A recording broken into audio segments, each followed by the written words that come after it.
Ja, spoštovane kolegice, spoštovani kolegi, lepo pozdravljeni na današnji delavnici, ki jo organiziramo v tematiki, ki sicer ni nova, je pa aktualna, mogoče celo vedno bolj aktualna, sploh če govorimo o zadnjem razpisu ARRS za temeljne in aplikativne projekte, v katerem se eksplicitno prvič pojavlja zahteva, torej ne samo spodbuda, pač pa prav zahteva po objavljanju rezultatov raziskav financiranih iz javnih sredstev v odprtem dostopu. Trenutek vas bom zmotila, snemanje.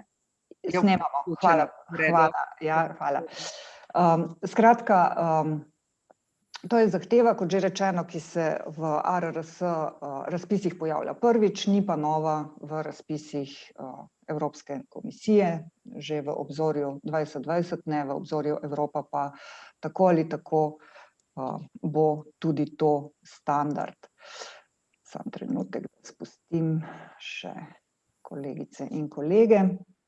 O tem torej, o zahtevah financerjev, o odprtem dostopu nasploh, o različnih pogojih, možnostih odprtega dostopa, o koaliciji S, embargu in še čem, bo spregovorila naša današnja prva gostja, doktor Mojca Kotar, ki na Univerzi v Ljubljani vodi Univerzitetno službo za knjižnično dejavnost. Zdaj, preden pa ji predam besedo, samo še nekaj kratkih organizacijskih navodil. Današnjo delavnico, kot ste že slišali, snemamo tudi zato, da bo potem na voljo na spletni strani našega znanstvenega inštituta. Tam boste našli tudi današnje PowerPoint predstavitve. Prav tako pa se bo vse to nahajalo na spletni strani naše OHK.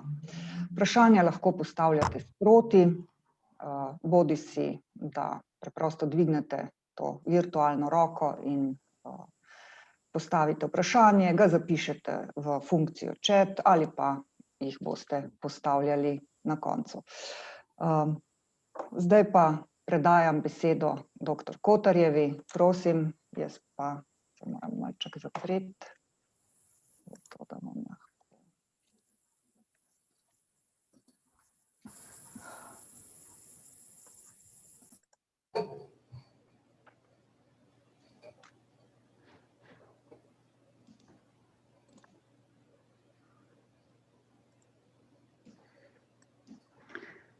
Takole.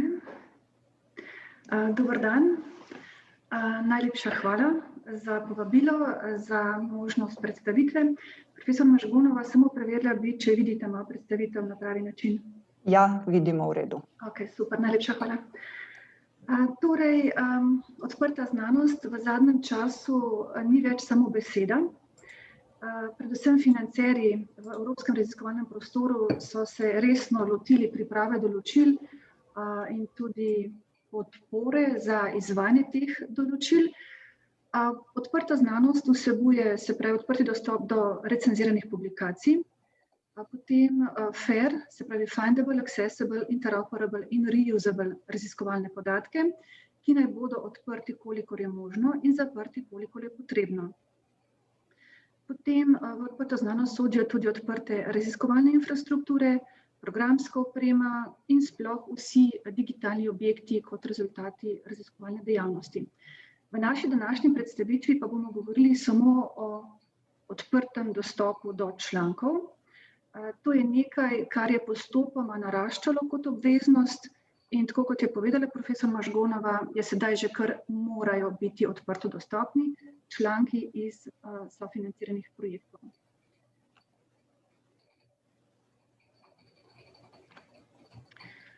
Tako da bi si danes najprej pogledali zahteve financerjev, ki sta najpomembnejša za Slovenijo, se pravi agencija in Evropska komisija. Njihove zahteve izpolnimo na 3 načine. Pri tem si lahko pomagamo z 2 svetovnima direktorijama, to sta Directory of Open Access Journals in pa portal Sherpa Romeo. Po vseh 3 načinih odprtega dostopa morajo biti članki shranjeni v ustrezen repozitorij in repozitorij Univerze v Ljubljani je ustrezen. Ta določila nekako nam financerji naložijo kot obvezna in jih moramo izpolniti, sicer nas lahko tudi sankcionirajo, vendar pa ima odprti dostop tudi koristi. Zelo se poveča vidnost naših člankov in pri tem nam pa pomagajo portali, ki razširjajo podatke, se pravi metapodatke o naših člankih. To sta na primer nacionalni in evropski portali. Kaj pa sploh je odprti članek, odprto dostopna publikacija? Uporablja se definicija iz Berlinske deklaracije o odprtem dostopu in na kratko to pomeni, da je odprto dostopni članek brezplačen za bralca, se pravi, nihče ne rabi plačati naročnine, da bo lahko bral. In materialne avtorske pravice na tem članku so upravljene s prostimi licencami Creative Commons, ki že ob nastanku dela povedo, kako lahko nadalje uporabljamo tak članek. In v okviru teh dovoljenj licenc Creative Commons je tudi dovoljeno, da je založnikova datoteka shranjena v repozitorij. No, se pravi, odprto dostopna publikacija je brezplačna za bralca, avtorske pravice so upravljene z licencami Creative Commons in ta datoteka je shranjena v vsaj en repozitorij. To bi bila definicija odprto dostopnega članka. Zahteve financerjev. Pomembno je vedeti, da Slovenija ni izolirana. Kot država članica Evropske unije sodeluje za svojo raziskovalno dejavnostjo v Evropskem raziskovalnem prostoru, European Research Area. No, zdaj smo ravno v nekem prelomnem obdobju, ko se bodo prekrivale nekaj časa, vsakišna 3 leta, določila preteklega obdobja in določila za novo obdobje. Načeloma velja, da je obveznost pomembna oziroma jo treba uresničiti za projekt, kadar ima v pogodbi o sofinanciranju, ki jo je sklenila organizacija za založnikom, vpisano določilo. Tako določilo, kot je, ga moramo spoštovati. In evropski in nacionalni razpisi, objavljeni do decembra 2020, imajo usklajeno določilo glede odprtega dostopa do recenziranih člankov, ki pač dopušča tudi, da kadar je odprti dostop zagotovljen preko repozitorija, je lahko začasno ta vsebina nedostopna. Nacionalna strategija odprtega dostopa je bila v Sloveniji leta 2015 in popolnoma enaka je, kot so bila določila za odprti dostop v okvirnem programu Evropske komisije za sofinanciranje raziskav in inovacij Obzorje 2020. Ta nacionalna strategija se je sicer iztekla z decembra 2020, ampak ker ni pripravljen krovni dokument, resolucija o raziskovalni in inovacijski strategiji Slovenije, so podaljšali obstoječi RIS in tudi nacionalno strategijo do konca tega leta, do decembra. No, zdaj pa za naprej, za naprej novo obdobje, prvi razpisi, ki bodo objavljeni v letu 2021, bodo, tako je napovedano, imeli zaostrene obveznosti glede odprtega dostopa do recenziranih člankov iz projektov. Še vedno bomo določila izpolnili na 3 načine, kot sedaj, vendar pa bosta financerja, se pravi Evropska komisija in ARRS, zahtevala, da tudi na članku, ki je shranjen v repozitorij, ostanejo avtorji imetniki materialnih pravic in jih upravljajo z licenco Creative Commons in predvsem ne bosta dovolila embarga v repozitoriju. Zdaj, naša raziskovalna agencija ARRS je članica koalicije S od septembra 2018. Načrt S je ravno to, da morajo biti vsi članki iz sofinanciranih projektov objavljeni na način, da bodo takoj odprto dostopni in avtorji ali njihove organizacije ostanejo imetniki pravic in jih upravljajo z licenco Creative Commons. To je novost ali pa malce šok tudi za založnike. Nekaj časa je trajalo, ampak zdaj tudi že pomembnejši založniki objavljajo, potrjujejo, da bodo omogočali avtorjem, ki imajo financerjev koalicije S, da bodo lahko izpolnili te zahteve. Recimo zadnji pomemben založnik, pomembna revija Science, zelo prestižna revija, je 15. januarja objavila, da bo omogočila avtorjem, financerjev iz te koalicije, da bodo izpolnjevali določila, taka zaostrena določila. Za novo obdobje, ravno tako kot za preteklo, pričakujemo, da bo ARRS imel enaka določila kot evropski projekti, se pravi Obzorje Evropa. Za Obzorje Evropa že vemo, je že javno objavljeno, da bo odprti dostop v skladu z načrtom S. Glede ARRS-ja vidimo na spletni strani koalicije S napisano, da bo v prve razpise za sofinanciranje projektov v programu v letu 2021 že dal določilo glede odprtega dostopa kot načrt S. Tukaj pa zdaj imam jaz čist en tak filozofski problem, kakšen bo zdaj vpliv podaljšanja nacionalne strategije, se pravi te, ki je veljala do decembra 2020. Teoretično ima zdaj v bistvu ARRS tudi možnost, da pa še ne bi načrta S uvedel, ampak bi do konca tega leta še vedno delal na tisti prejšnji način, tega ne vemo. No?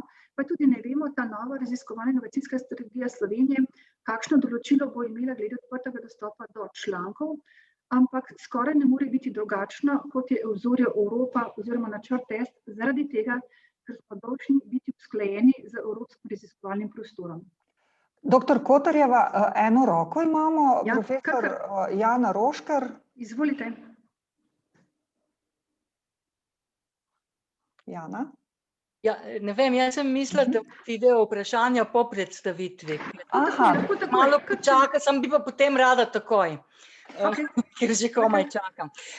Ampak ne bi pa zdaj nekaj spraševala, kar bo gospa Kotarjeva itak še povedala. Dobro. Se pravi, moja roka velja za konec. Drži. Najlepša hvala. Kot je profesor Mažgonova omenila, dober primer je zadnji razpis za sofinanciranje projektov, objavljen na spletni strani ARRS-ja, vidimo datum objave, to je še v decembru 2020, in so določili, da mora biti odprti dostop v skladu z nacionalno strategijo odprtega dostopa. Se pravi, kot je profesor Mažgonova povedala, je tukaj zdaj ARRS že uporabil zahtevo morajo, v preteklih razpisih je bil pa še bolj previden, naj si prejemniki sredstev prizadevajo za odprti dostop v skladu z nacionalno strategijo. Skratka, projekti, ki bodo izbrani na tem razpisu za sofinanciranje, čeprav bodo mogoče pogodbo podpisali šele junija ali pa avgusta v letu 2021, bodo za ves čas trajanja projekta zavezani za odprti dostop v skladu z to nacionalno strategijo, ki je bila do leta 2020. Tale nacionalna strategija in pretekli okvirni program financiranja Evropske komisije imata enaka določila, zato bi ta določila pogledali kar na primeru pogodbe o sofinanciranju za evropski projekt. In sicer so določila imajo 3 korake. Se pravi, splošno določilo je, da mora vsak prejemnik sredstev zagotoviti odprti dostop do recenziranih publikacij iz projekta. Koraki pa so, prvi korak, se pravi, da je potrebno shraniti v repozitorij čim prej oziroma najkasneje ob objavi članka ustrezno različico tega članka. Pozneje si bomo pogledali, da sta 2 možni različici, se pravi, en od teh 2 različic je treba čim prej shraniti v repozitorij. Potem drugi korak, na tej prosojnici korak B, je pa treba zagotoviti odprti dostop do te shranjene publikacije, ponovno preko repozitorija, in sicer ali takoj, to so članki, ki imajo licenco Creative Commons. Če pa, in to je založnikova različica članka, objavljeni članek, če pa smo v repozitorij dali recenzirani rokopis, v angleščini uporabljajo izraz Author Accepted Manuscript, AAM, ali pa postprint, na tem je pa dovoljen embargo, se pravi začasna nedostopnost vsebine v repozitoriju, in za družboslovje ter humanistiko je dovoljeno 12 mesecev, se pravi, da ni vsebina dostopna preko repozitorija. Tretji korak pa je, da morajo tudi v repozitoriju biti navedeni ustrezni bibliografski podatki, se pravi, tako ali tako že poznamo iz bibliografij v sistemu COBISS, ime, priimek, avtor, delo, revija in tako.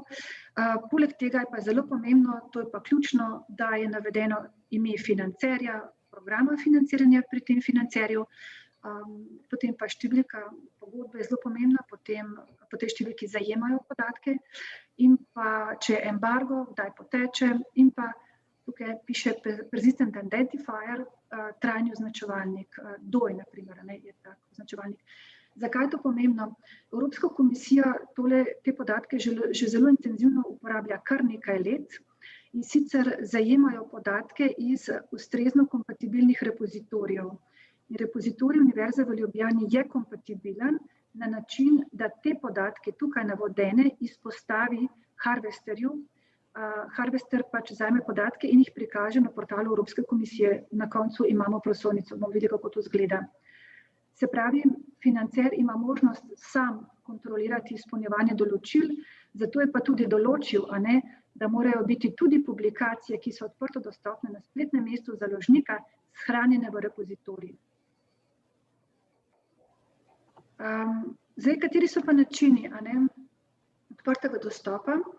V bistvu sta dve veliki skupini sta. Eno je, da je članek objavljen v naročniški reviji, to imam tukaj prvi sklop, zeleni odprti dostop.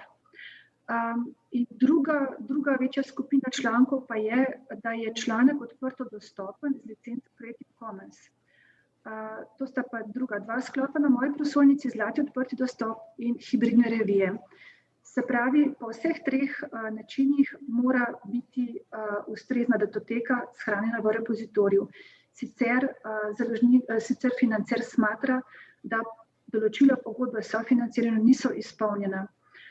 Do mene pridajo večkrat kakšne urgence, naprimer končno poročilo evropskega projekta, ko reče project officer, ja, pa se nimate nič objav, nimate nič odprto dostopnih objav in se izkaže, da pač jih ne zazna, ker niso v repozitorijih in niso bili harvestirani do evropskega portala. To seveda lahko rešimo potem na način, če drugače ne, da damo tale zeleni odprti dostop naredimo. Vse se da potem rešiti in smo tudi pravilno rešili in ni bilo sankcij za tiste, ki so bili opozorjeni. Se pravi, prvi sklop, članek je objavljen v naročniški reviji, bralci, nekdo bo za njih plačal za to branje in na tem načinu avtorji podpišejo oziroma dopisni avtor, corresponding author, podpiše v imenu vseh avtorjev založniško pogodbo z založnikom, se pravi copyright transfer agreement, v kateri prenesejo pravzaprav vse materialne avtorske pravice na založnika. Založnik je sedaj imetnik pravic na objavljenem članku, ko bo objavljen, in tudi na recenziranem rokopisu. Zato mora založnik povratno dovoliti avtorjem shranitev tega recenziranega rokopisa v repozitorij. Da pa bi si založnik nekako zagotovil, da bodo knjižnice oziroma tudi ostali še vedno naročali to revijo, pa določi začasno nedostopnost vsebine. Tole, kar imam tukaj rumeno obarvano, je pa razlika, ki bo nastala v naslednjem obdobju. Pri načrtu S bodo pa financerji zahtevali, da tudi na recenziranem rokopisu ostanejo imetniki pravic avtorji ali njihove organizacije in da je članek recenzirani rokopis v repozitoriju brez embarga. Temu reče koalicija S Rights Retention Strategy in pomaga raziskovalcem na način, da bo že v pogodbi o sofinanciranju projekta pisalo, da zahteva financer, da avtorji ostanejo imetniki pravic na recenziranem rokopisu. Potem sta pa druga dva sklopa, zlati odprti dostop in pa hibridne revije, končni rezultat je enak, se pravi odprto dostopni članek z licenco Creative Commons. Razlika med tema dvema načinoma pa je, da zlati odprti dostop so revije, v katerih so čisto vsi članki odprto dostopni. Zadnji način hibridne revije so pa pravzaprav naročniške revije, kjer doplačamo za odprto dostopnost našega članka. Pri zlatem odprtem dostopu običajno večina založnikov zagotovi sredstva za izdajanje svoje revije na nek drug način.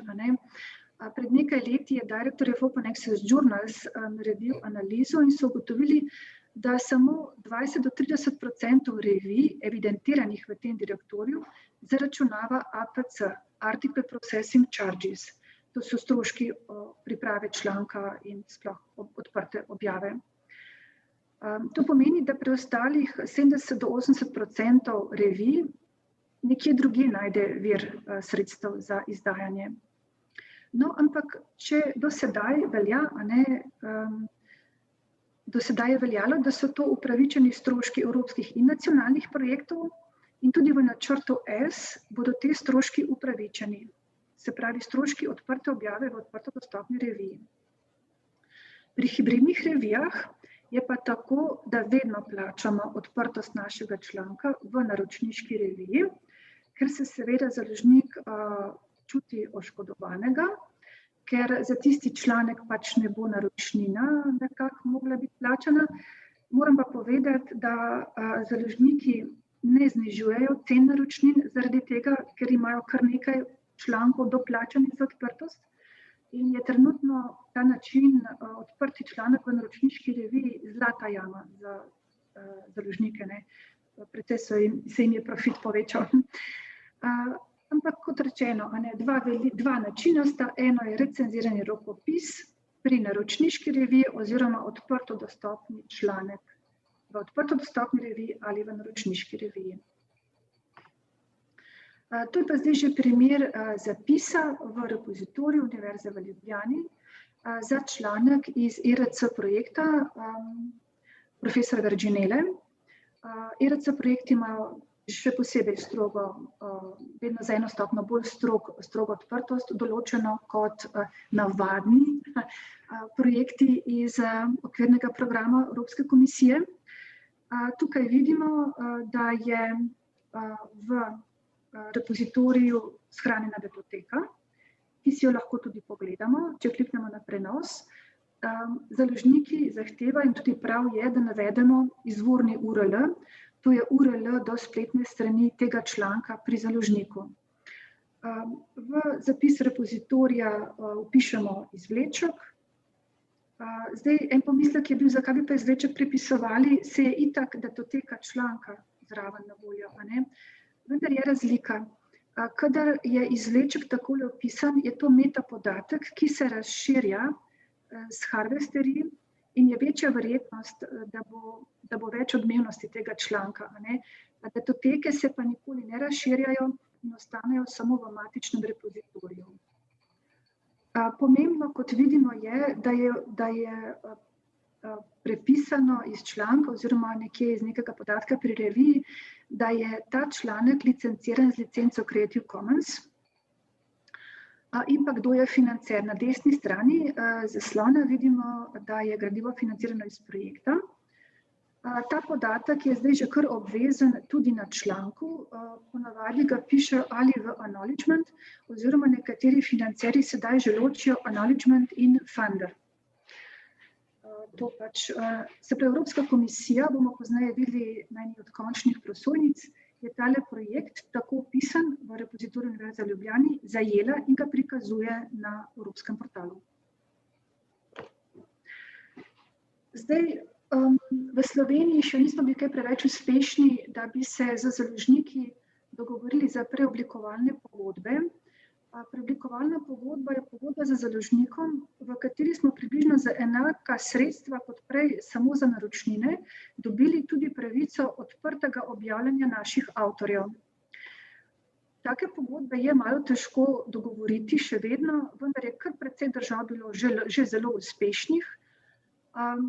Na tej prosojnici, v tej tabeli so navedene ugodnosti za avtorje z Univerze v Ljubljani v letu 2021, ki so le bile dogovorjene z založniki.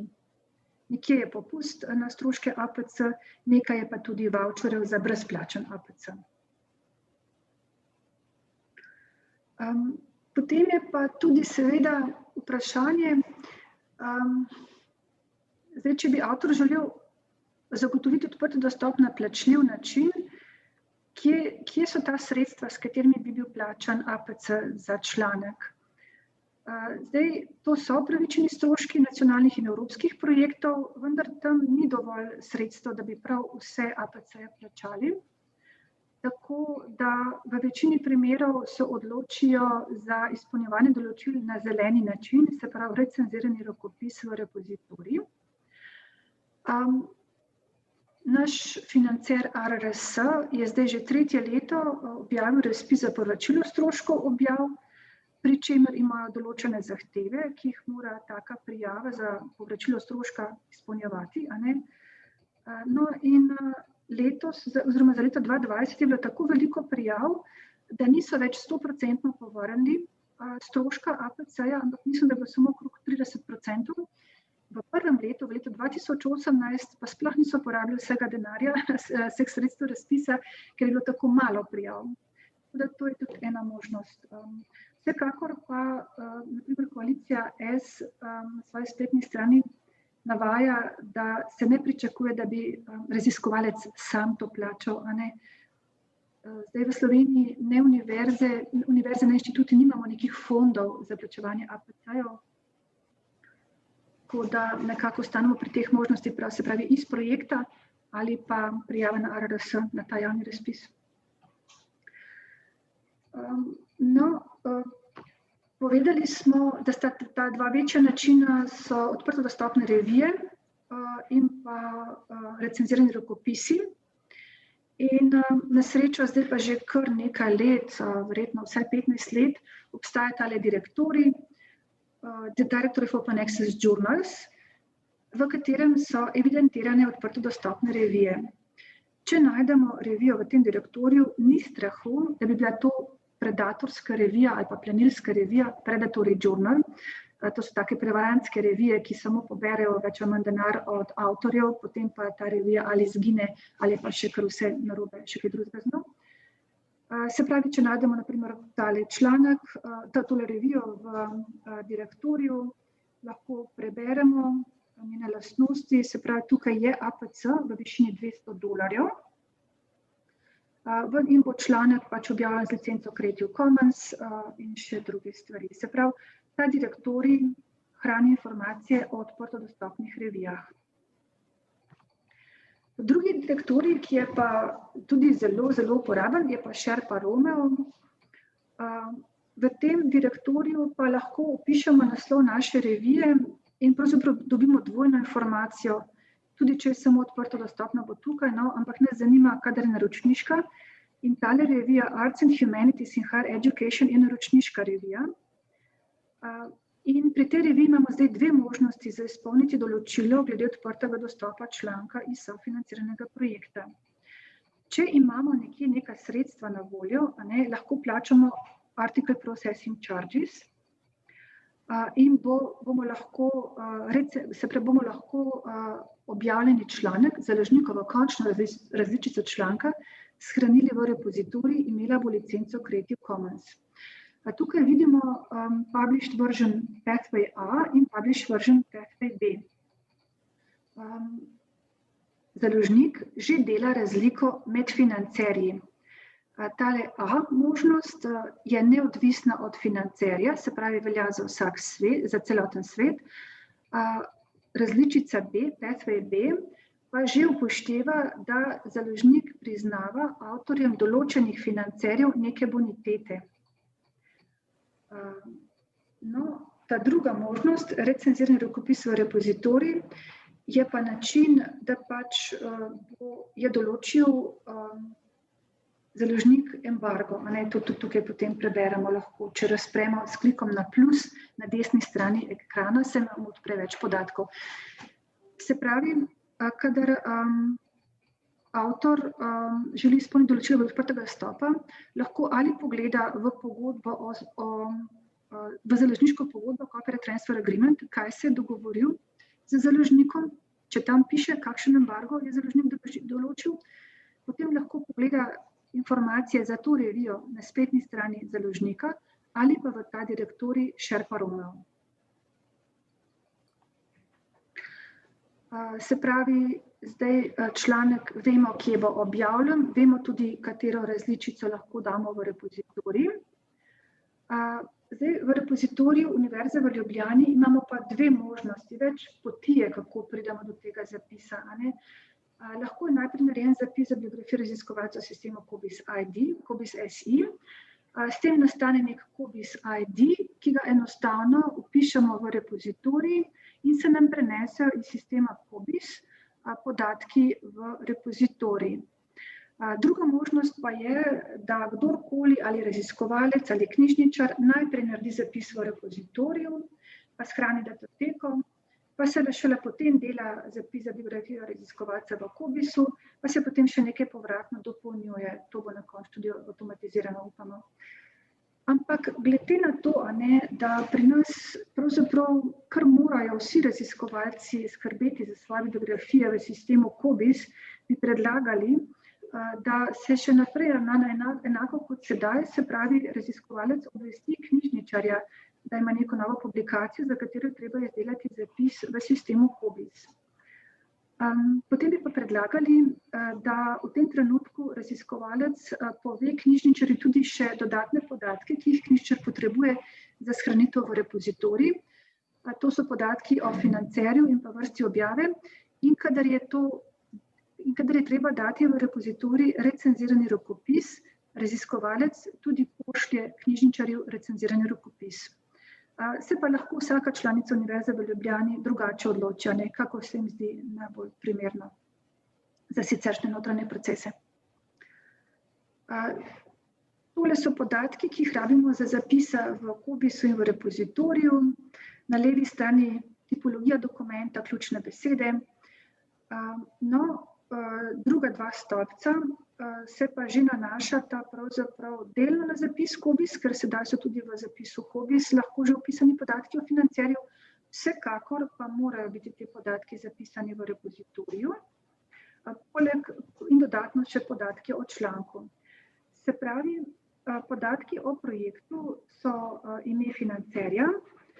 Če ima ta financer program financiranja, na primer Evropska komisija ima program H2020 ali se pravi Horizon 2020, obzorje 2020 ali pa obzorje Evropa, to je program financiranja. Naslov projekta, akronim in pa številka. Pri slovenskem financerju ARRS pišemo financerja, ARRS nima programov, kadar ARRS reče program, je to samo dolgi projekt, ima pa naslov projekta, akronimov pri ARRS-u ni, obstaja pa mislim, da številka. Se pravi, to so podatki o projektu in financerju, potem pa podatki o članku. V repozitoriju označimo, kaj bomo shranili. Ali bomo shranili recenzirani rokopis, na katerega bomo nastavili embargo, ali pa bo to objavljeni članek z licenco Creative Commons. Datum objave članka vpišemo, kadar shranjujemo recenzirani rokopis. To je tisti datum published, od vseh možnih datumov. Submitted, accepted, online first view, potem na koncu pa pride published, tako nekako. Od datuma objave, od zadnjega datuma, ki ga vidimo na spletni strani založnika, izračunamo embargo, na primer 12 mesecev. Obvezno je, da je v repozitoriju trajna identifikacijska oznaka, na primer DOI, in pa povezava do spletne strani tega članka pri založniku. DOI je pomemben zato, ker se na eni in isti številki DOI, oznaki DOI, zbirajo vse različice tega članka in tudi citiranost različic članka. Kot sem že čisto na začetku povedala, je pravzaprav ta odprti dostop kar postala obveza, naložena prejemnikom javnih sredstev. Sicer dobronamerno strani financerjev, da je pač boljši izkoristek javnih sredstev, da ima kdorkoli z dostopom do interneta tudi možnost brati rezultate javnih raziskav. Kljub temu pa so že ugotovili koristi odprtega dostopa, in sicer članki, ki so dostopni tudi v repozitorijih, so bolj vidni in tudi bolj odmevni, se pravi bolj citirani. Spark Europe je organizacija, ki je podpirala uvajanje digitalnih storitev v evropski raziskovalni sferi. No in tukaj spodaj, kar imam v rdečem okvirju, navajajo, da so pravzaprav leta 2016 že kar prenehali spremljati ta pojav Open Access Citation Advantage, ker je že popolnoma jasno, da če so objave v odprtem dostopu, so tudi bolj citirane. Tukaj imamo tudi dostop do raznih analiz, No, in med temi analizami tudi vidimo, da če objava ni kakovostna in je v odprtem dostopu, ne bo imela večje odmevnosti. Se pravi, ni samo odprtost razlog za večjo odmevnost. Vedno bolj pogosto pa že revije in tudi financerji zahtevajo, da so dostopni raziskovalni podatki, ki so obravnavani v članku. In tudi v tem primeru so ugotovili, da kadar so raziskovalni podatki objavljeni, javno dostopni, se poveča citiranost člankov. To je tudi novo. V Sloveniji imamo nacionalno infrastrukturo odprtega dostopa, odprte znanosti. 6 repozitorijev uporablja isto programsko opremo, sodelujejo pa v tej infrastrukturi tudi še druge zbirke, tudi raziskovalnih podatkov. Takole izgleda spletna stran. Se pravi, vse, kar je v repozitorijih, se zajema metapodatke in se skupaj prikažejo na tem nacionalnem portalu odprte znanosti, ki omogoča tudi iskanje po vseh teh virih hkrati. Ko najdemo en zapis, nas pa ta portal usmeri na repozitorij in datoteko tega dela vidimo samo v repozitoriju. No, Evropska komisija je pa pravzaprav že precej pred slovenskim portalom vzpostavila portal OpenAIR oziroma projekt OpenAIR vzpostavil ta portal, kjer se počne enako in sicer se zajema podatke iz velikega števila repozitorijev, spletnih strani založnikov. Seveda tukaj lahko pride do podvojenih, potrojenih zapisov za isti članek. To se očisti, se pravi deduplicira in prikaže na portalu. In za vsak evropski projekt se avtomatsko generira spletna stran na portalu OpenAIR. Tole je spletna podstran za projekt EIRENE, profesor Vergenele. Tukaj vidimo, kar imam v rdečem kvadratu, da ima ta projekt obveznost Open Access Mandate for Publications and Research Data.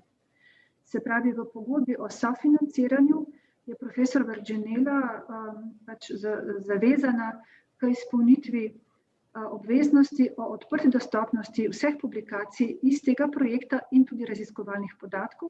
Pri raziskovalnih podatkih pa se lahko izloči iz te obveznosti, kadar gre za osebne podatke ali druge vrste občutljivih podatkov. V tem srednjem delu strani, kjer vidimo zavihke, te podatki so pa pravzaprav o člankih iz repozitorijev in med njimi so tudi članki, ki so shranjeni v repozitoriju Univerze v Ljubljani. Namen te podstrani pa je na desni strani, ko vidimo naštete alineje. Zadnja alineja je download report, se pravi, lahko celo kdorkoli javno si shrani poročilo, to je Excelova datoteka o publikacijah iz tega projekta.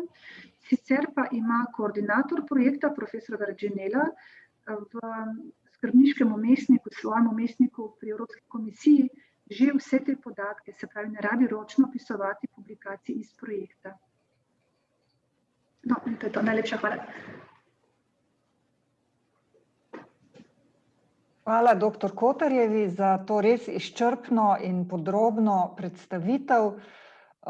Priznam, da sem sama dolgo verjela, da če članek objaviš v odprtem dostopu, da je to dovolj, ne, za to, da se tej zahtevi zadosti. Ne, kot vidimo, seveda ključno vlogo igra objava v enem od ustreznih repozitorijev. Tako da je ta vidik seveda zelo pomemben in ga je potrebno še kako upoštevati. Preden pa nadaljujemo, pa seveda vprašanja. Zdaj kar nekaj tem je bilo načetih.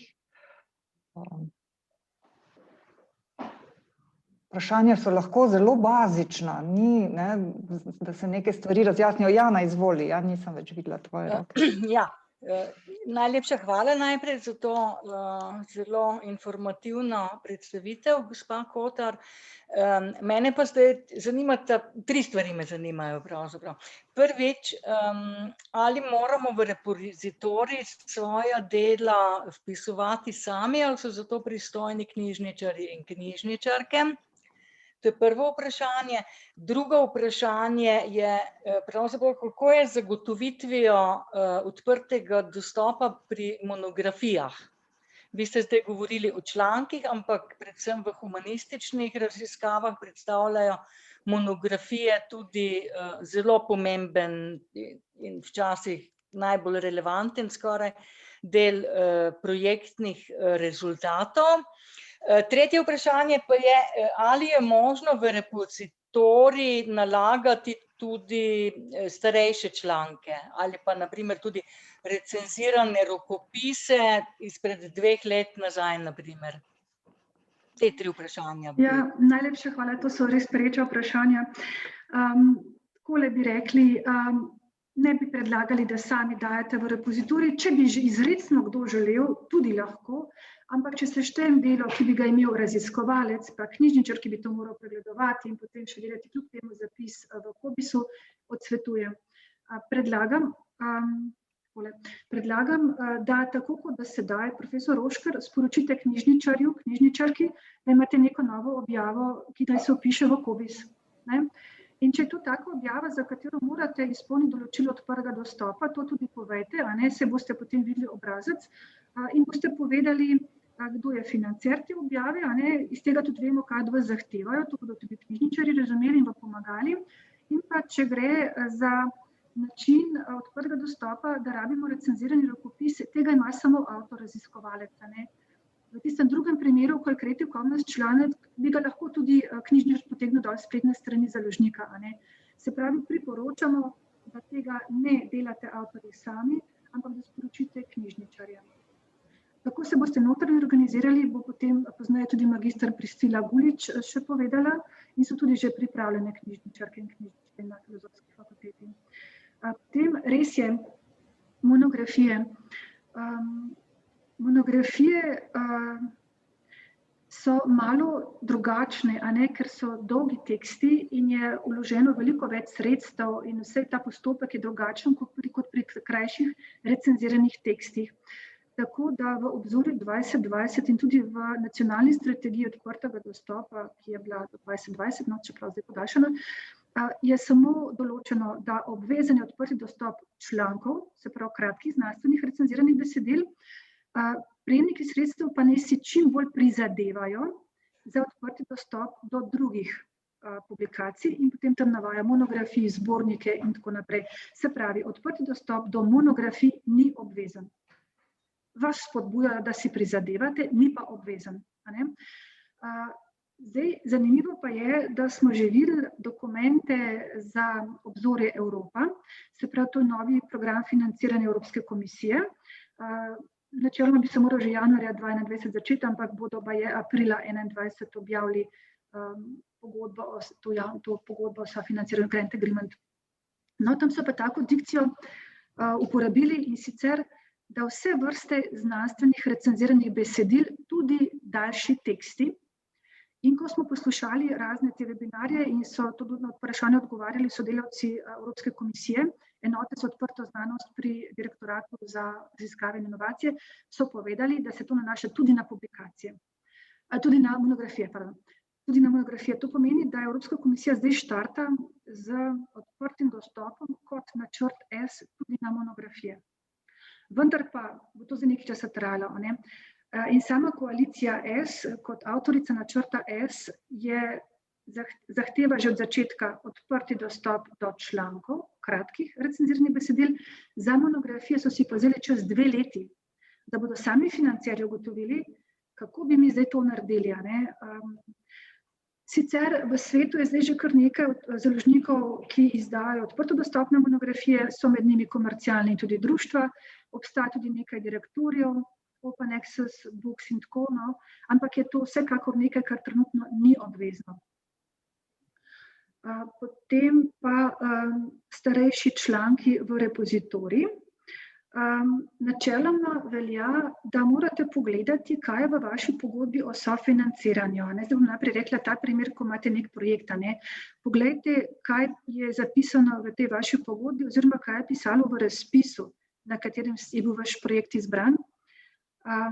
Ker skoraj gotovo nimate še v Sloveniji določila, da je obvezna odprtost člankov, zato ker je ARRS imel tako dikcijo, da naj si prejemniki sredstev prizadevajo za izpolnitev določil v skladu z nacionalno strategijo, ki je pa sicer rekla, da je obvezno. Tako da svetovali bi vam, če imate projekt ARRS, ki ima vsaj nekaj od odprtega dostopa, morda vseeno shranite te članke iz takega projekta v repozitorij. Če pa imate članke, ki niso iz projektov, je pa pravzaprav vaša osebna odločitev, če želite, da bi bili dostopni tudi v repozitoriju.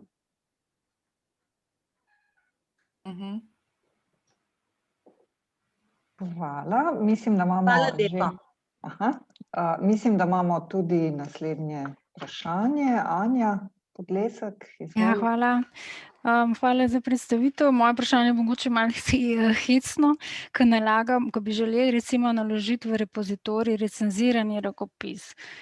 Zdaj velikokrat se oddaja pač datoteke ločene, recimo tabele posebej, slike posebej. Kaj je priporočljivo v tem primeru, da se skupaj PDF ali kaj? No, hvala. Ja, zdaj tako bi rekla, da knjižničarji Filozofske fakultete s tem še nimajo izkušenj, lahko pa povem, da sem jaz vse te primere že dobila, naprimer, da je bilo v eni datoteki recenziranega rokopisa vse, oziroma so bile tudi ločene datoteke. Vsekakor je bolje, oziroma edino pravilno, da je v repozitoriju ena sama datoteka, ker če ne se bo to porazgubilo. Tako da v tem primeru je čist super, če bi lahko že raziskovalec knjižničarje oddal na način, da je vse že v eni datoteki. Namreč nismo vas hoteli preveč obremeniti, že tako je tukaj zelo veliko informacij. Pri recenziranem rokopisu bo moral knjižničar na začetku še eno uvajalno frazo napisati, in ker imamo trenutno samo opravka z angleškimi članki, jo bom povedala v angleščini, in sicer this author accepted manuscript is published as an article, potem pa navedemo vse podatke o tej reviji in o tem članku. Ker sicer je ta author accepted manuscript ima naslov, ampak nima nobenega podatka o reviji. In bo ta datoteka nekoč, jo bo nekdo uporabljal na svetu mimo repozitorija, ki mu bo na prvem seznamu, na Googlovem seznamu rezultatov, in je nekako dogovorno, pravzaprav na svetovni ravni, da se v recenziran rokopis prednaslov vpišejo te podatki. Se pravi, uporabljajo izraz author accepted manuscript ali pa postprint. Se pravi, ena vrstica pove, da je to postprint, recenziran rokopis, ki je objavljen v reviji, potem se pa navede ime revije, pa paginacijo, volumen in pa doj. Na tem mestu tudi doj je obvezen. Tako da bi priporočali, da če so slike, grafi in še kakšne druge stvari ločeni pri oddaji rokopisa založniku, da se za repozitorij vse skupaj da kar v eno Wordovo datoteko. Zdaj, glede recenziranega rokopisa bi bilo najbolj super, če se lahko knjižničarju predloži Wordovo datoteko, pa bo knjižničar dopolnil, pa shranil kot PDF.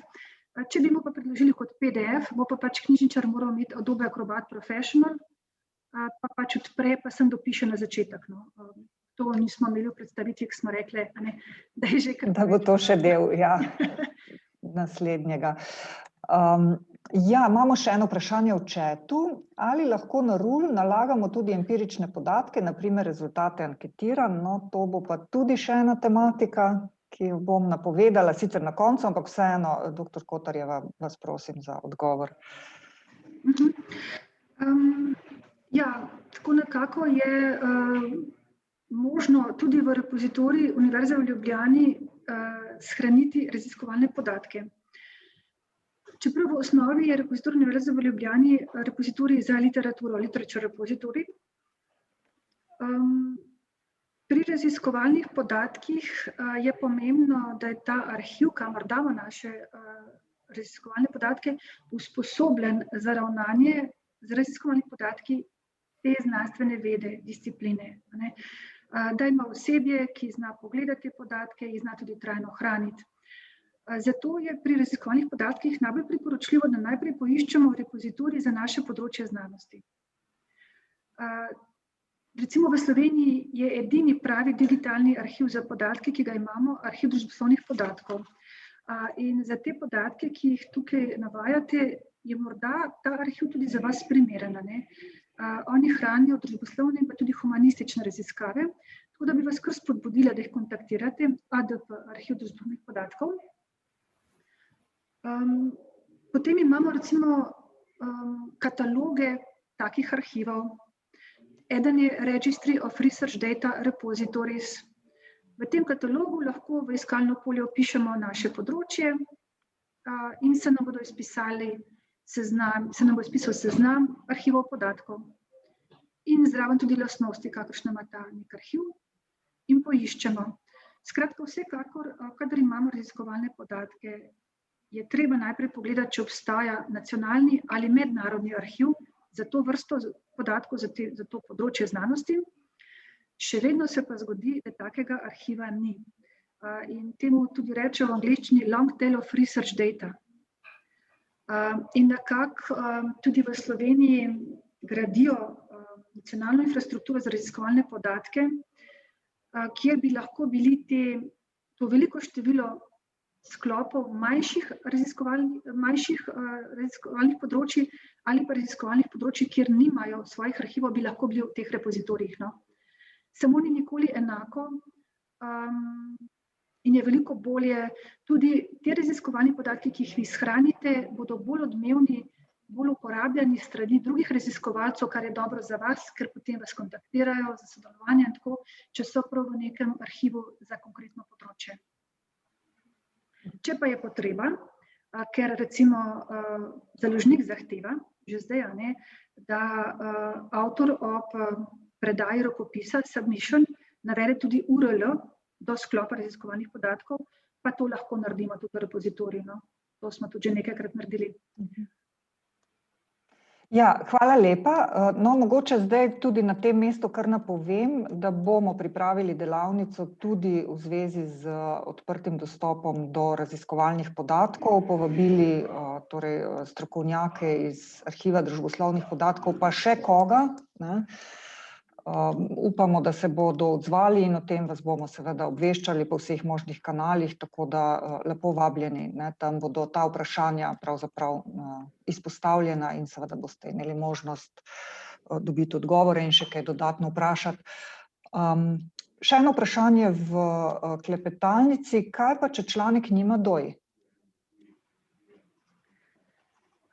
Ja, to je pa nekaj, kar mene zelo pekli, ker v našem repozitoriju še ne dodeljujemo DOI-jev, ali pa kakšnih drugih teh trajnih označevalnikov, persistent identifier, lahko je tudi URN, URN je tudi ena vrsta takega trajnega označevalnika. To je res kritično, zato ker financer pričakuje, da ima ta članek DOI, in še sploh je to zaostreno v naslednjem programu financiranja, vsaj pri Evropski komisiji, ker želijo, da bi imeli DOI-je članki in sklopi raziskovalnih podatkov. Zato, da lahko povežemo med sabo članek in 5 sklopov raziskovalnih podatkov. Če ga trenutno nima, bomo pač upisali v repozitorij brez DOI-ja. Saj to ni problem, to se vseeno lahko upiše, samo ta funkcionalnost manjka. Bo pa vsekakor to moralo biti rešeno, ker v resnici do sedaj niti nismo toliko potrebovali DOI-je ali pa druge vrste trajnih označevalnikov pri publikacijah v repozitoriju Univerze v Ljubljani, vsekakor bomo pa nujno rabili, da jih podeljujemo za sklop raziskovalnih podatkov. Hvala. Kolega Žiga Cviter, a vas vidim, da poskušate dvigniti roko? Ja, hvala. Jaz sem želel vprašati, v bistvu se zadeva že spet nanaša na raziskovalne podatke, tako da bi lahko prihranili tudi za čisto delavnico, ampak ne bo narobe, mislim, da tudi če zdaj vprašam. In sicer nekoliko me je zaskrbelo, ko sem videl, da je profesorica Virginila dolžna javno objaviti vse raziskovalne podatke. Zdaj seveda objava podatkov kot taka je zelo dobrodošla, to se strinjam. Ampak Problem, oziroma izziv, ki ga tukaj vidim, je, da nam to podvoji, potroji, podeseteri količino dela lahko. To je zelo odvisno od tega, na kakšen način mi analiziramo podatke. Ne? Zdaj, če imamo mi že itak zbrano v nekih tabelah, kjer delamo neke statistične analize iz tega ven, potem je najmanjša reč tisto tabelo objaviti. Ko pa jaz recimo analiziram vire 16. 17. stoletja, imam dostikrat na računalniku odprte fotografije iz arhiva, na drug zaslon pa pišem neposredno, in če bi moral vse to transkribirati samo zaradi tega, da bo nekomu drugemu potem dostopno, mi to dejansko bistveno zmanjša produktivnost. To je moje vprašanje. Hvala. Ja, zelo utemeljeno. Raziskovalni podatki so različni, odvisno od znanstvenega področja. Tudi zahteva ne more biti enaka za vse. Tole prosojnica, ki sem jo zdaj odprla, vidimo v koraku A zahtevo, da naj si prejemnik sredstev prizadeva, da bi hkrati, ko v repozitorij da članek, shranil tudi raziskovalne podatke, ki so potrebni za preverjanje rezultatov tega članka. Se pravi, imamo surove raziskovalne podatke, to so na primer vaši zapiski, a ne? Potem imamo pa oni reče underlying data, podatki, ki so obravnavani v nekem članku. Zdaj pri vas so lahko to oboje hkrati. Pri profesor Verginella je bil drug problem, da so večina njenih podatkov osebni podatki in jih sploh ne more niti objaviti. Ne? Tako da, to. Tukaj vam jaz težko dam zdaj zelo pameten odgovor. Vsekakor zahteve financerjev, da je potrebno ustrezno ravnati tudi z raziskovalnimi podatki, povečajo obseg dela raziskovalcev, ker za sebe že vedo, pa za svojo raziskovalno skupino, kaj pomenijo posamezni stopci, kako imajo urejene datoteke, formati, poimenovanje datotek, velikosti, kje so shranjeni in tako. Zdaj pa bi moral to narediti na način, da bi vsak razumel, ko bi prišel en repozitorij. Ne vem, težko za vaš primer res težko rečem. To bi pravzaprav moral financer takrat določiti, ko bi nekaj takega od vas zahteval. Ne? Vi poveste, to je vse moje delo, kako ne zdaj to prija. Po moje, jaz mislim, da najbrž ne čisto vse. Ne? Mislim pa tudi, če bi iz tega naredili že povzetek, je to ogromno dela. Ne? Tako da nimam odgovora v resnici. Morda bi arhiv družbenih podatkov že imel kakšne izkušnje s tem. Sem že prehajam na raziskovalne podatke, ampak vseeno je zanimivo. No? Določilo glede raziskovalnih podatkov v naslednjem obdobju bo. Vsak projekt mora izdelati načrt ravnanja z raziskovalnimi podatki, ponavadi kot deliverable prvih 6 mesecev. To najprej se sliši grozno, ker je samo en Word dokument, kjer opišete, vas vpraša, kako boste ravnali s podatki in tako naprej. Obstajajo že šablone, na primer pri Evropski komisiji ali pa pri Science Europe, Združenju evropskih financerjev. Potem pa lastnosti podatkov in repozitorija bi morali biti take, da bodo ti podatki findable, accessible, interoperable, reusable. To je akronim FAIR, potem pa glede odprtosti pa as open as possible, as close as necessary. Hvala lepa. Ja, tudi o tem tako imenovanem data management planu bo govora na tisti delavnici, tako da vidim, da interes res obstaja. Potreba seveda po odgovorih sploh in zato bomo to pripravili. In še eno vprašanje, dr. Gregor Sočan sprašuje, ali lahko pričakujemo, da bo zeleni odprti dostop prihodnje še obstajal, glede na to, da nova pravila založnike izrazito demotivirajo, prepoved embarga, avtorji ohranijo avtorske pravice in tako dalje. Ja, to se tudi jaz sprašujem. Predvsem zato, ker vzporedno poteka en zelo močen proces v resnici preoblikovanja naročniških revij v odprto dostopne, oziroma mogoče ne, da že toliko poteka, ampak velik pritisk je držav, ki so se do sedaj pogajale za založniki za naročniške pogodbe, sedaj pa se pogajajo na način, da hočejo za enaka sredstva, kot so v preteklosti plačale za naročnino, dobiti tudi to odprto objavljanje. In več, ko bo tega, tega je povsod po vsem svetu veliko, vedno več bo revij, naročniških revij, ki bo imela vedno več odprto dostopnih člankov, se pravi, neki točki bodo prišle v odprto dostopne revije. Tudi Evropska komisija ima te neke pobude, koalicija S ima neke zaveze, tam zahteva zaveze od založnikov, kdaj bodo prišli v odprto dostopne revije. Ja, zeleni dostop bo verjetno še vseeno koristen v primerih, kadar avtorji nimajo sredstev, da bi plačali odprtost in bi dobili Creative Commons članek. In če bodo res financerji izvali določila, naprimer ARRS kot član koalicije S, bo nekako založnik moral to sprejeti, oziroma kot smo se že pogovarjali, ko bi avtor članka iz projekta koalicije S predložil rokopis založniku in povedal, moj financer je iz koalicije S in zahteva, da obdrži materialne pravice na članku, se lahko zgodi, da bo rekel založnik, ja, prav, ampak jaz pa tega ne bom vzel v objavo, niti v presojo. Zdaj moram povedati, da koalicija S kar raste, in dejansko vse evropsko financiranje projektov Obzorja Evropa bo v skladu z načrtom S v naslednjih letih do leta 2027. In koalicija S je zelo samozavestna, pravijo, da že v redu, če založniki ne bodo vzeli teh rokopisov v recenziranje, bodo pa s tem izgubili možnost objave pomembnih raziskav. Tako da, naprimer, ta revija Science je objavila zdaj 15. januarja, da bo omogočala avtorjem koalicije S izvajanje Rights Retention Strategy, se pravi zeleni odprti dostop brez embarga. Je pa tu še en proces, ki smo mu zdaj priča, da se dogaja. Čakajmo, pa bomo videli, upamo, da bo šlo v pravo smer. Še ena informacija, ki jo podaja vodja univerzitetne založbe, kolega Matevž Rudolf, da bodo članki objavljeni v revijah, ki izhajajo pri znanstveni založbi FF, objavljeni oziroma avtomatsko preneseni v RUL. To je dogovor z dr. Kotarjevo, dobra novica, skratka, da bodo te stvari tako potekale.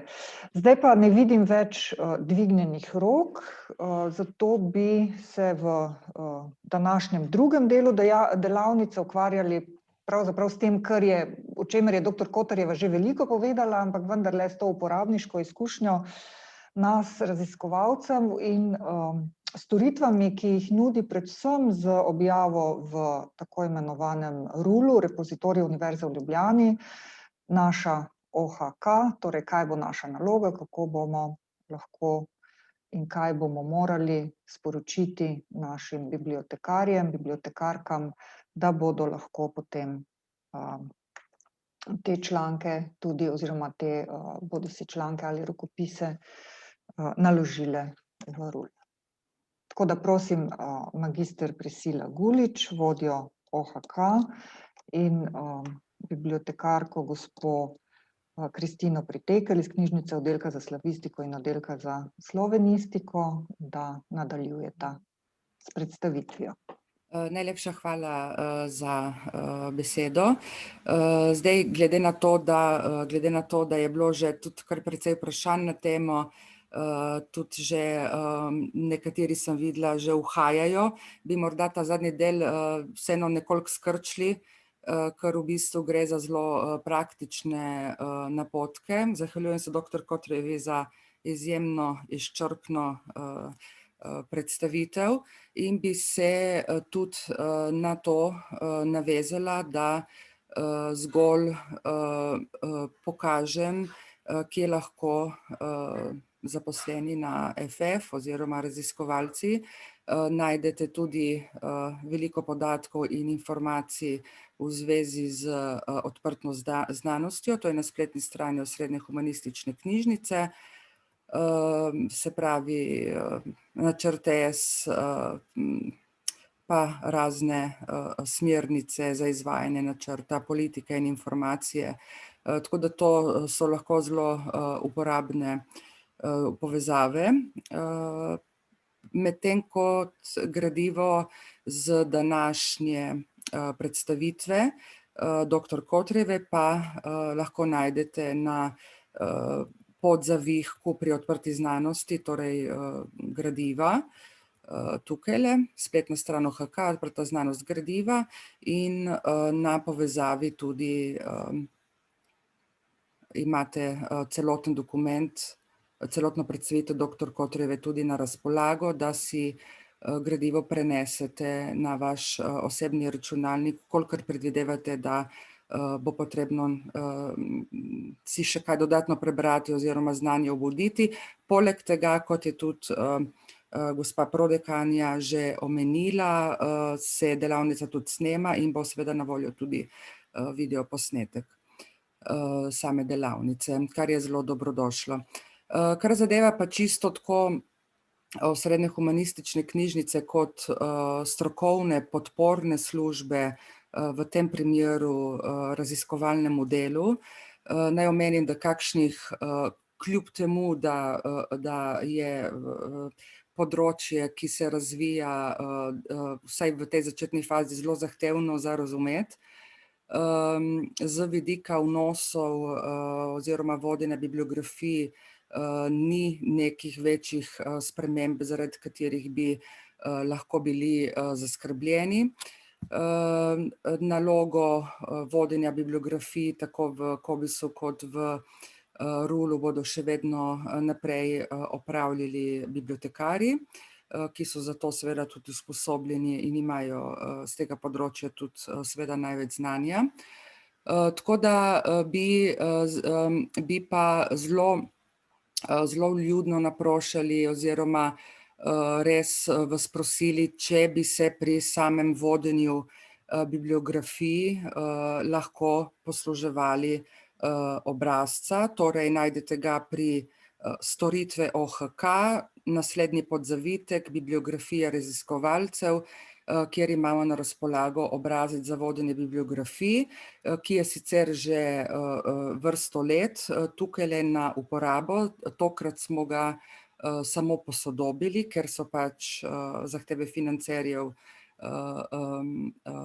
se pač podvojile oziroma ne podvojile, ampak vzpostavile nove zahteve in smo potem obrazec tudi posodobili. Zdaj, sam obrazec je zelo pomemben, če ga bibliotekar dobi pač izpolnjenega kot takega, torej brez samo recimo zgolj teh povezav do člankov, ker včasih tudi sam na tak način recimo raziskovalec pošlje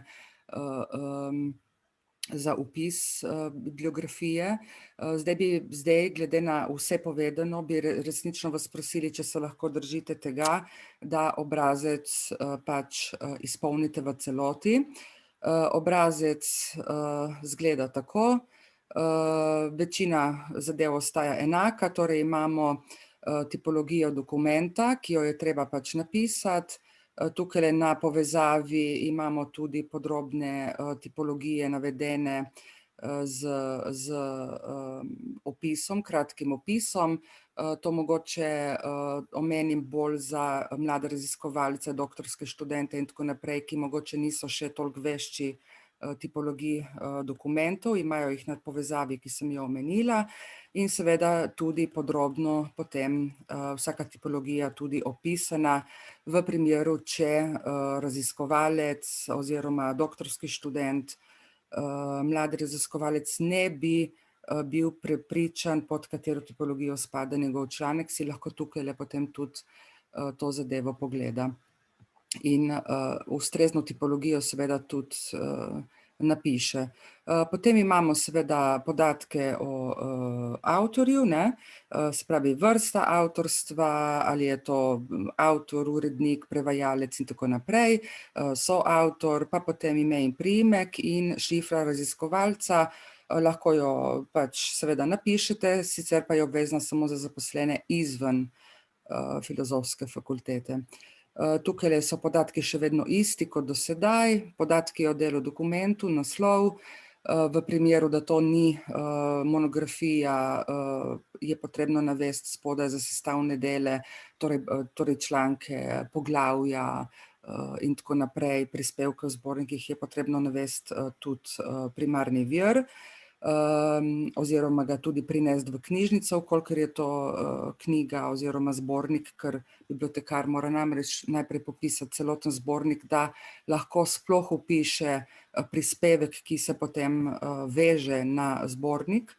Tako da potem imamo naprej področje predlagane ključne besede za vsebinsko obdelavo gradiva, to je tudi seveda del, ki raziskovalcev vzame relativno zelo malo časa, ker je s ključnimi besedami lastnega članka zelo seznanjen, medtem kot bibliotekar pa bi porabil resnično precej časa, da bi članek preletel podrobneje, tako z vidika določene tipologije, kot z vidika vnašanja ključnih besed. Tako da res prosimo, če lahko ta polja izpolnite.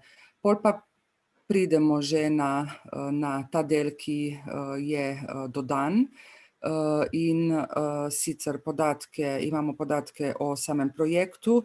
Zdaj mogoče se ne bi preveč spuščala, ali pa mogoče, če bodo še kakšna vprašanja, bi jih po tej predstavitvi še imeli, glede na te dve postavki tukajle. Sicer pa je dr. Kotorjeva, mislim, da že kar izčrpno že prej povedala. Skratka, navede se financerje, so to tuji ali domač. Domač je skoraj vedno pač ARRS oziroma tuji financerji Obzorje Evrope, Horizon, se pravi H2020 in tako naprej.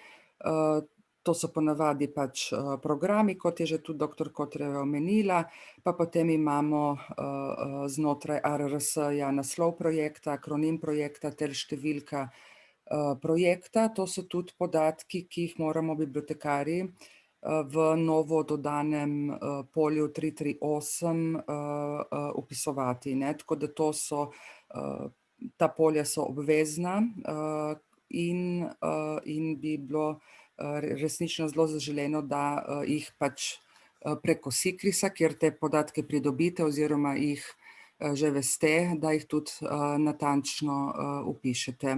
Financerjev pač seveda je lahko tudi več. V tem primeru se ne navede zgolj enega, ampak vse financerje, v primeru, da jih je več. Potem pa imamo podatke o članku. Tudi tukaj je dr. Kotorjeva zelo izčrpno že razložila in mogoče ne bi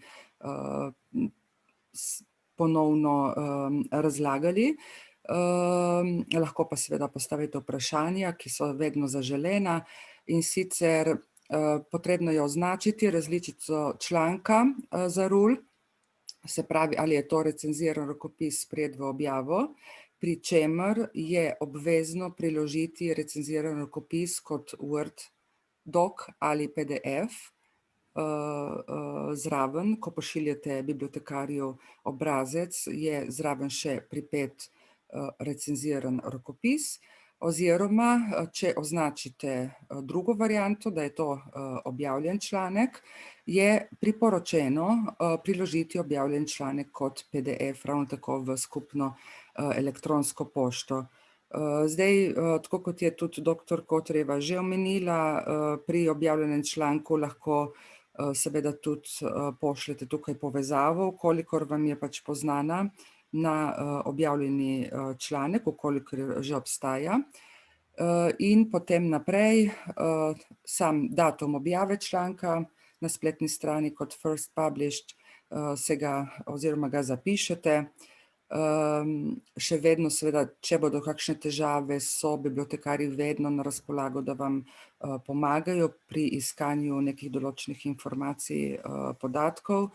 Tako da lahko se obrnete na oddelečne bibliotekarje, lahko na Kristino, ki bo potem kasneje tudi še povedala par zadev, in seveda tudi name. Potem imamo dolžino embarga, ki jo je ravno tako potrebno izračunati, DOI in povezava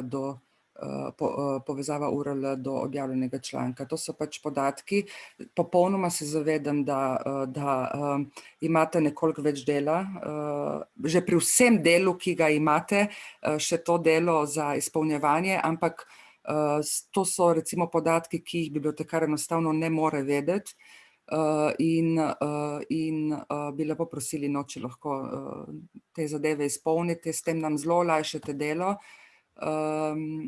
Tako da bi mogoče, če bi bila kakšna vprašanja še na temo, s tem tudi jaz zaključila, kar zadeva samega obrazca, ali pa mogoče še dr. Kotorjeva, če bi želela še kaj vi, mogoče še tukaj dodati, lepo prosim. Najlepša hvala, Priscila.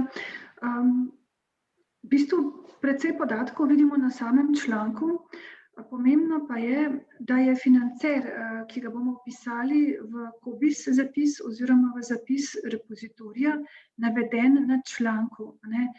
Zdaj res je, da so včasih pomanjkljivo navedeni projekti, se pravi članek je iz tega in tega projekta, ampak vsaj osnovno pa že mora biti naveden, da lahko to informacijo o tem financerju pri tem članku vpišemo v oba zapisa.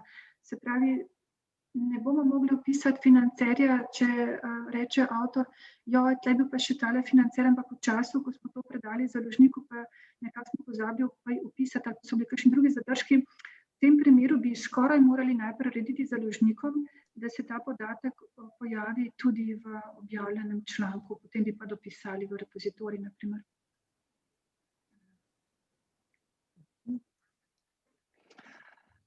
Hvala. Gospa Gulič, boste zdaj vi nadaljevali? Ne, to, kar zadeva z našega vidika, mogoče še Kristina, če bi... Ja, lep pozdrav tudi z moje strani. Jaz imam samo 2 stavka, ker je res se mi zdi že vse povedano.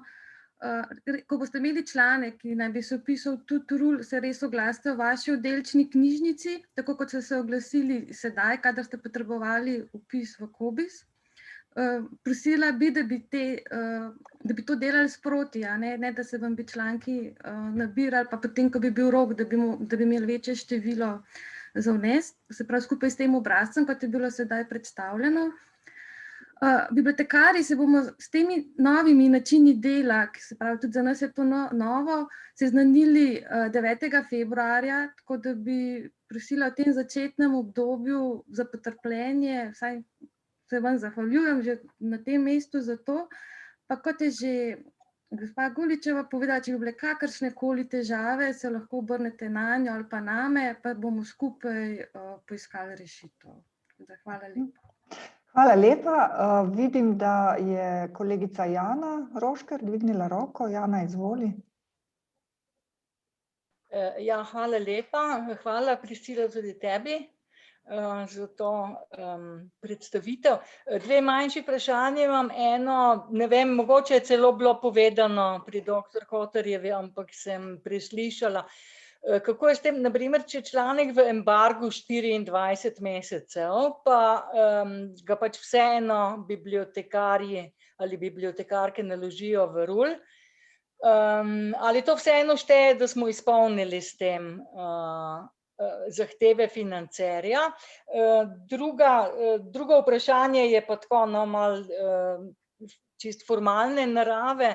Večina teh vrhunskih revij ima seveda že v procesu prijave, moraš ti navesti preko spletne prijave financerja in se to že tam lepo vse evidentira. Pri tistih pa, ki tega še nimajo, ali je bolje financerja navesti recimo na prvi strani v opombi pod črto ali je bolje na koncu pred bibliografijo pod zahvalami? To bi bilo vse. Priscila, a lahko jaz prevzamem? Lahko, ne odgovarja. Mogoče najprej ta zadnji del, financer, kjerkoli v resnici, samo da je na članku. Kjerkoli vam revija dopušča, ker imela sem tudi en primer, ker je šlo za pismo uredniku in enostavno revija je rekla, ni dovolj prostora pri tej vrsti članka, pismo uredniku, da bi avtorji vse navedli, kar so želeli. In je bil res problem, nekako čisto okleščeno je bilo malo od financerja in tako. Tako da v bistvu, kot je primerno za tisto revijo, ali v nogi na prvi strani, ali pred seznamom virov na koncu, samo da je nekje na članku. In če se le da, čim več podatkov, se pravi ime financerja, program financiranja, številka pogodbe vsaj, če pa možno pa tudi izpisan akronim. Če lahko jaz mogoče dodam čisto iz izkušnje. Še drugo vprašanje. Pardon. Tole, kar ste pa vprašali glede embarga, 24 mesecev, vam je pa financer dovolil 12 mesecev. Naprimer, to je pa pravzaprav edina kritična točka trenutnega sistema. Se pravi, vi imate projekt, ste imeli projekt Obzorja 2020 ali pa ARRS-ja, kjer so vam dopustili za humanistiko embargo 12 mesecev. Elsevier revija pa pravi, pri nas je embargo 24 mesecev. In to je v bistvu najboljša revija za vaše področje znanosti in vsekakor ima vse lastnosti, da bi vi to hoteli objaviti. Ne? Zdaj, če je to financiran projekt, bi bilo dobro v tistem momentu, ko je vaš članek sprejet v objavo, obvestiti financerja. Pri Evropski komisiji imate project officerja, pri ARRS, ne vem, kako to funkcionira, no? Ampak da poveste, da pač je ta revija daleč najboljša, najprimernejša z vseh ozirov za vaš članek, za vašo objavo, da pa edina težava, ki je, ne, da je predolg embargo. V vseh teh časih, tudi ko imamo mesečne sestanke s projektom OpenAir, kjer je v bistvu 34 držav, niso poročali o sankcioniranju kot neizpolnjevanje določil odprtega dostopa, če je šlo za predolg embargo. Temu niso ugovarjali.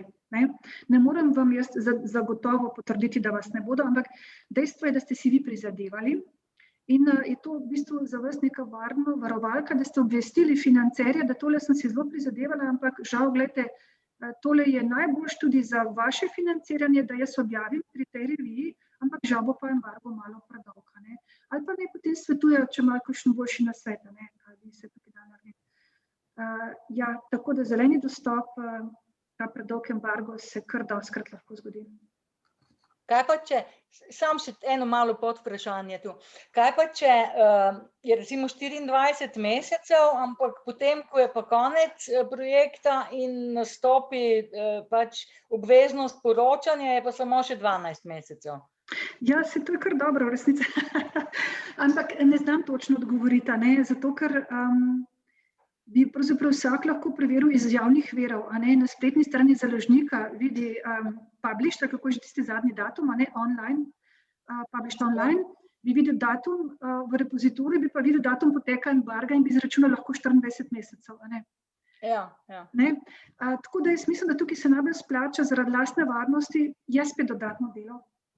Ampak pač nekdo v raziskovalni skupini bi bilo najbolj, da prevzame skrb za odprti dostop, da se ne boste s tem vsi ukvarjali, in tudi poznajo, ko boste morali ravnati z raziskovalnimi podatki, da se pač 1 do 2 s tem ukvarjate, ne vsi.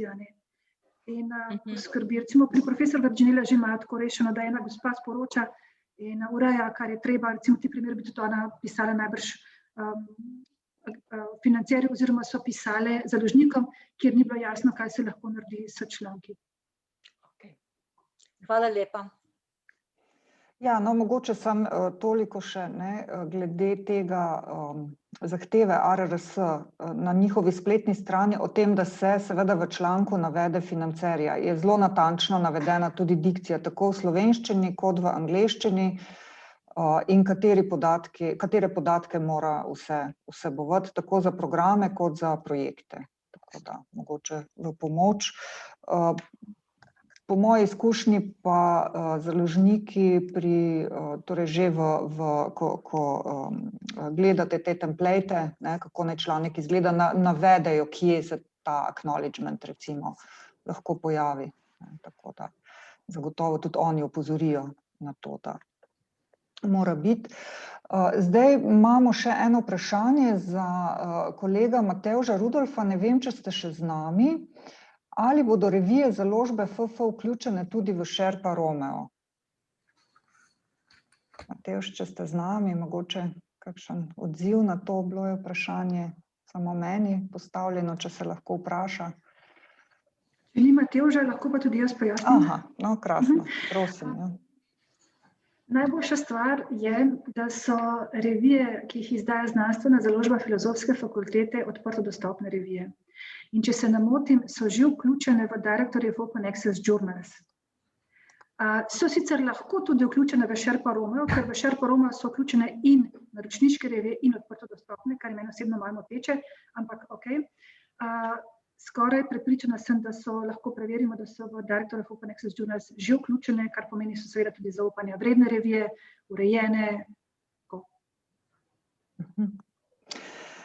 Dobro, hvala lepa. Zdaj pa ne vidim niti rok, niti nobenega dodatnega zapisa v klepetalnici.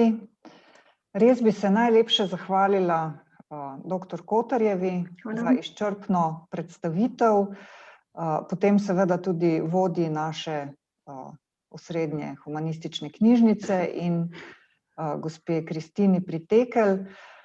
Zagotovo se bomo na to temo še srečevali in še videvali, če ne prej, mogoče že naslednjič, ko bomo govorili o torej odprtem dostopu do raziskovalnih podatkov.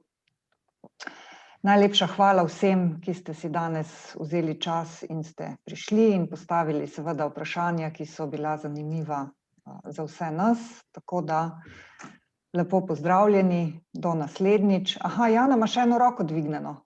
Ne, je bila napačna. Hvala lepa in se vidimo potem na eni od naslednjih podobnih delavnic. Nasvidenje. Hvala, nasvidenje.